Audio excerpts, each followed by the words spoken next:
Hello and welcome. I hope you're all doing well. Quite a interesting day. Not really an eventful day, but interesting. I work. I work from home. I do research. And usually I like to listen to podcasts and conversations and things like that. And usually what I do is sort of, and a lot of the time the things I end up listening to, I sort of just don't really focus on it too much. It's sort of like in the background. If it's a good conversation or something, obviously I sort of tune in. And I've mostly, over the past couple of months, have been, not exclusively though, but I've mostly been sort of listening to podcasters talk on sort of political topics and current events. And recently, I've just lost interest. It's the same. It's the same old things going on with just varying degrees of irrationality, I'd say. Obviously, it's the big ones. It's the Brexit. It's the LGBT, LGBTQIX, so on stuff. It is the Brexit stuff. It's the conservatives and the Republicans. It's Donald Trump. It's YouTube. It's Google. It's the usual things, and I'm sort of getting over it very quickly. So I decided, and I ended up listening to some sort of debate, and it was a podcast I recently sort of discovered, or a friend introduced me. Atheism is Unstoppable. It's Devin Tracy. Now, I mean, it's definitely not for everyone. It's definitely interesting. I quite like the guy, just because he's so unapologetic. He has the balls. Seems like a clever dude as well, but there's a lot of the things I disagree with him. And after that, I was like, yo, these guys had just such a fiery debate. They were talking about, I think they were talking about black crime rates in America, and how blacks are disproportionately responsible for crime in America. And he was talking to three black guys, and they were sort of debating the topic, and it got really sort of emotional and quite childish, but I enjoyed it. I found it quite interesting. I don't know where I stand on the topic 100%. I have my opinions, but like I said, I don't feel like talking about race relations, crime statistics, and things like that. Anyway, so I went and searched again for some more epic debates, heated debates. I think I typed into the search, and listened to one or two that were just sort of milk toast, not really that heated. And then I saw there was one with Jordan Peterson speaking with some other theist guy, and a woman who I think is an atheist objectivist, it sounded like. She didn't say she was an objectivist, but she's definitely, I'd say Aristotelian, and more Aristotelian. Whereas obviously I think I can't really place my hand on Jordan Peterson, but if I would say, I'd say he was more Platonic. Although it's funny, like he's got a funny thing going there, which is another thing that I want to bring up, and that's actually, I think, why I sort of started talking about this. But then obviously the theologian guy, I think he's a theologian because he's very openly sort of Christian and God, also intelligent man, obviously also Platonic in nature. And I found it interesting at the end of this talk, and it was sort of, I think, a discussion just between themselves after they've given like a presentation to the audience, which I didn't watch. And these people who are hyper intelligent, some of the greatest thinkers probably of our time, some would argue that religious people aren't thinkers, but I wouldn't go that low. And that's a joke, because I don't really mean that. But they ended up they ended up discussing what is truth. What is truth and what is true? And what is good and what is bad, and how do we know? Truth seems like such a sort of easy thing, because oh yeah, don't lie, tell the truth. Tell the truth. Like if you broke a glass by accident and someone asks you what happened or something, tell the truth. And the truth is that the glass broke and that you broke it by accident. And if you didn't break it by accident, the truth is, whether you tell it or not, that you didn't break it by accident. So there's that truth, and that's the easy truth. That's sort of like the one I think we all we have no problem with. But truth, what is true? And this comes down to, I think, sort of the nature of reality as well. Like, what is the nature of reality? Is nature objective? As in, nature is the way it is, and it doesn't matter what we think of it or what anyone else thinks of it. It is what it is, with or without us. That is the way that it is.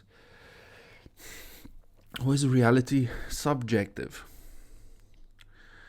And this is what we see with a lot of the a lot of these hardcore left-wing sort of people call themselves progressives, but I don't think it's progression.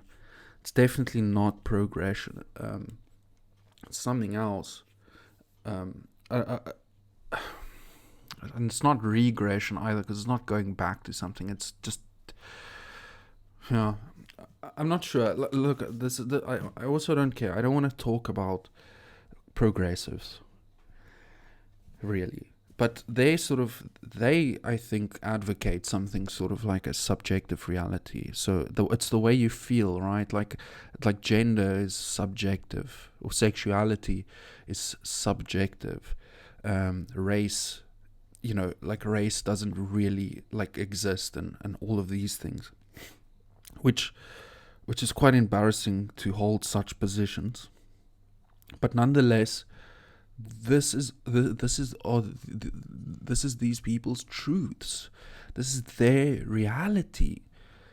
So a question I was thinking of is that, so let's say this is a subjective universe, right? There's nothing really real about anything. It's whatever we make of it. So you can have your truth, in quotation marks, and I can have my truth in quotation marks. And let's say I have a reality and you have a reality. Then whose reality is right? If it's subjective, so then whose reality is right then? The correct one. Whose one? Can you then say whose one is better? What is right? What is right in that case? Is it the closest to the thing that is reality?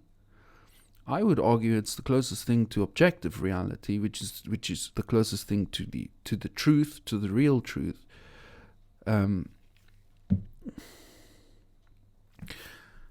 It sounds so obvious, but Jordan Peterson and these people, these intellectual people, were asking these questions, and a lot of people are still asking these questions. It's 2019. It just goes to show, it's this. It must be the metaphysical basis the metaphysical lens through which you view the world, and logically, some metaphysical views on the world must be more accurate and better, therefore closer to the truth, to the objective truth. But the only way that you can say that is if you believe that reality is objective.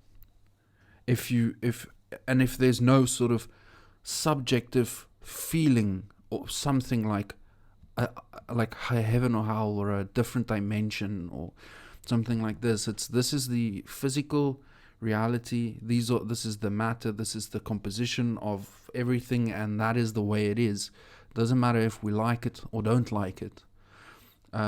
like life didn't evolve so that we can like it. Life sort of evolved because life wants to survive. Does it like to survive? I guess it has to, because otherwise, why would it try to stay alive? Right? And I was mentioning the Platonic and the Aristotelian. So Plato sort of had this idea of the higher forms, right? So he thought that all we can really do is try our best to express in the real world the perfection which is the realm of the higher forms. So we can sort of make a table the best in sort of this recollection of something that approximates the absolute perfect table. The absolute perfect table. Or a chair, or a person, or and then it goes deeper into a soul, and all of these things. And this is the idea of the higher sort of realm, that our reality is simply a shadow cast reflection on a wall, and we don't really see the real reality, which is a very intriguing idea. The problem with that is that Plato sort of took that concept to the furthest point of sort of running a society through this, and his conclusion was that society needs to be ruled by philosopher kings. And by sort of philosopher kings, in modern day times, it would mean philosopher dictators. So pretty much like the Hitlers and the Pinochets and so on, but just people that are philosophers, because he thought that they were closer to the higher form and the realms.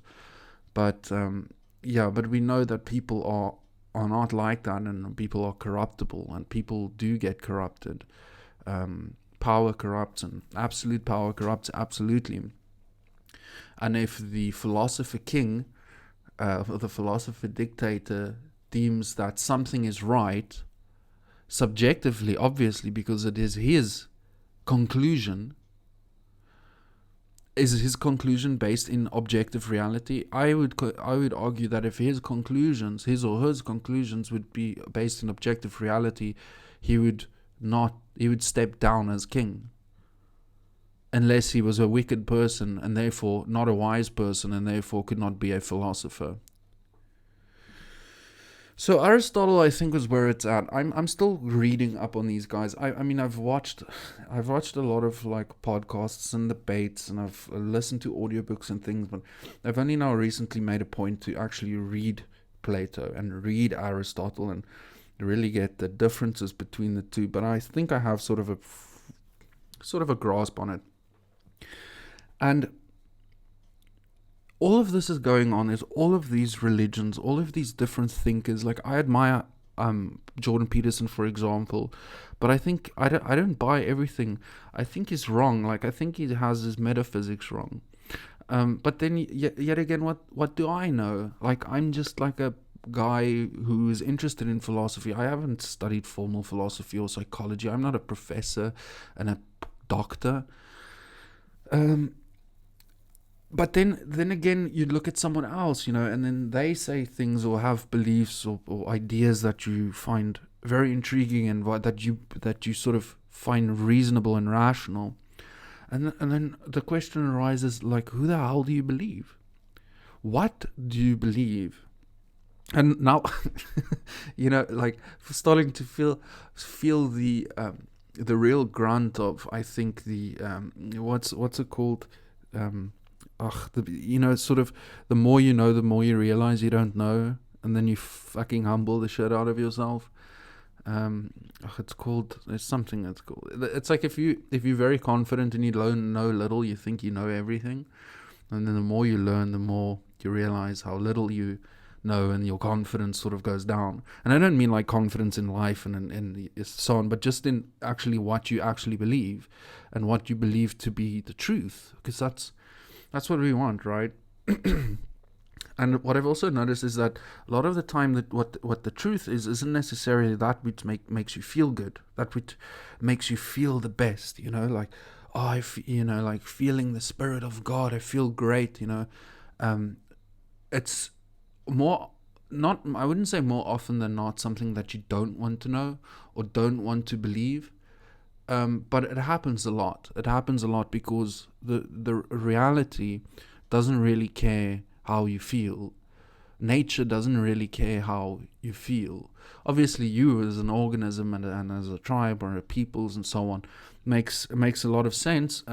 Makes evolutionary sense. It also makes sense for your survival and so on. And then I remembered something that Ayn Rand said. Now, Ayn Rand was obviously, she was an objectivist, so she was as trying to be as in reality as possible.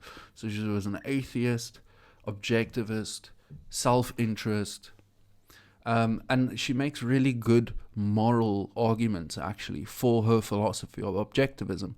So it's not use other people for yourself, and or use other people or end in your own life.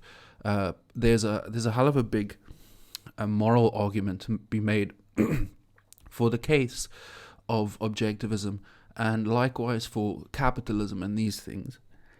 And she said that a virtue is sort of self-confidence and independence, which means coming to conclusions through your own reasoning, through your own mind. Now, obviously, you can learn from teachers and you can get information from people, so you don't have to invent the entire history of morals and ethics and philosophy or any science or anything like that, because obviously it's accumulated knowledge passed down. But I think she meant that if you don't, if I listen to a philosopher and I really like what the person is saying, but I don't really fully understand it, like it doesn't make sense to me rationally, but I do agree and it makes me feel good, I get positive emotional responses from that, then it wouldn't be very clever for me, the way I think, to just accept that without actually fully understanding the rationale behind it, the reasoning behind it. And I found a lot of these things that I used to hold more dear than I do now, I held those beliefs because I agreed with them and they made me feel good, or they made me feel like I had a better grip on reality, excuse me, or on life. But I realize, and the more sort of things I learn, I realize that I actually don't really understand them rationally. Like, I can't sit down by myself, use the faculty of my own mind, and rationalize it and reason it through. And that freaks you out. That freaks you out. So now, not only do you think that you've been believing and following or living your life in a way through what someone is telling you, or ideas of someone else that you don't fully understand or can fully rationalize. That's sort of, it really freaks you out. So what do you do? And is it such a bad thing? Well, I'm starting to feel that it isn't such a bad thing. I'm starting to feel that, well, look, I can actually use the faculty of my own mind. I can actually reason through certain things. And there are other things that I cannot reason through, and therefore I should learn more, and that's exciting because there's always more to learn, and I imagine it would be extremely, geez, what do you do if you reason yourself to a point where you've sort of reached the end, right? Like you've figured it out. I'm sure that's how many philosophers must have felt, and I'm sure Ayn Rand, obviously she wrote brilliant books and so on. I know there are flaws in her philosophy. I know it. I know there are other philosophers who hold her up in like high esteem, but have sort of found faults in her philosophy. At this point, I don't know where they are. I can't find them right now by myself. but I know that I need to, and I know that eventually I will. But until then, it's pretty powerful. I mean, objectivism doesn't give you a list of sort of, this is how you have to live, this is the 10 Commandments, and this is, it's sort of like a recipe, not a recipe, but a bit of an instruction manual on sort of how to think, right? Like how to reason and how to use rational sort of thinking, which isn't always very easy, especially sort of in very complex situations, or very when there's a moral sort of dilemma. But it definitely helps. It gives you some tools. I've been talking for a while. 21 minutes. Yeah. And just to sign out as well. I mean, Jordan Peterson and these people. I'm talking about this so much because I watched it today. Talking about happiness, and Jordan Peterson not so much. The theists talk about happiness a lot, living a happy life, and you get people like Slavoj Žižek, who's pretty much a self-proclaimed Marxist, who's a very clever guy. I quite like Zizek, and he basically says like happiness is overrated. If you think about the things that give your life the most meaning, like those points in your life where you are sort of working on something big and you can feel it, and you get this feverish feeling of accomplishment. It's not really happiness either, because you will go through suffering pretty much. I mean, you'll go hungry, you'll go sleepless, because you are pursuing this thing, right? And while you're doing it, you're not necessarily happy. It's a different emotion. It's not happiness. It's I don't know, a sense of maybe selfish accomplishment or achievement. Achievement is probably a good word. Happiness is sort of a fleeting emotional response, like in the brain and so on. Okay, I'm starting to sound like a crazy scientist. I think I'll sign out. I just wanted to get some thoughts out, and I didn't feel like writing. So if this does go up, thank you very much for listening. I hope you guys have a lovely day. Right, cheers.